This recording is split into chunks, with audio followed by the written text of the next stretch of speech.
If throughout his trip the Israeli-Palestinian conflict didn't seem a priority, in Amman, the newly appointed U.S. Secretary of State was reminded it remains the main stumbling block towards achieving regional peace. The two-state solution remains the only path to that peace, as we believe in Jordan. It is the solution that would allow for the emergence of an independent, sovereign Palestine state. Jordanian leaders are also worried about the imminent move of the U.S. Embassy from Tel Aviv to Jerusalem. But Pompeo maintained that final boundaries within Jerusalem are up for negotiation. With respect to the two-state solution, the parties will ultimately make the decision about what the right resolution is. We're certainly open to a two-party solution. That's a likely outcome. We certainly believe that the Israelis and Palestinians need to have political engagement. There was no condemnation, however, of the recent demonstrations along the Gaza border fence, where Israeli snipers shot unarmed protesters, killing dozens and injuring hundreds. Pompeo limited himself to saying that Israel had the right to defend itself. The U.S. Secretary of State didn't seem to share the Jordanian view that the Israeli-Palestinian conflict is the main source of instability in the Middle East. Instead, he pointed to other conflicts in the region.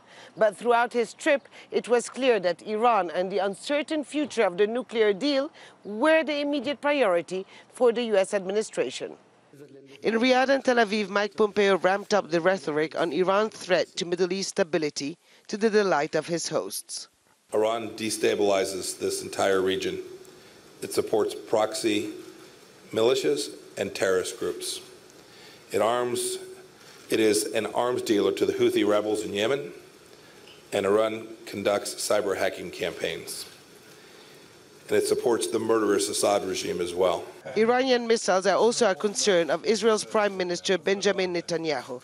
His focus on the risk of them being fired from Iranian bases in Syria and by Hezbollah from Lebanon. Netanyahu apparently couldn't be more pleased with Pompeo's appointment, grinning and warmly congratulating him, their language at times interchangeable. We remain deeply concerned about Iran's dangerous escalation of threats to Israel and the region, and Iran's ambition to dominate the Middle East remains. If people thought that Iran's aggression would be moderated as a result of signing the deal, the opposite has happened. And Iran is trying to gobble up one country after the other. Pompeo has flown back to Washington. But if tough talk on Iran pleased some, the lack of significant commitment towards solving the longest-running Middle Eastern conflict will worry others. Hoda Abdel-Hamid, Al Jazeera, Amman.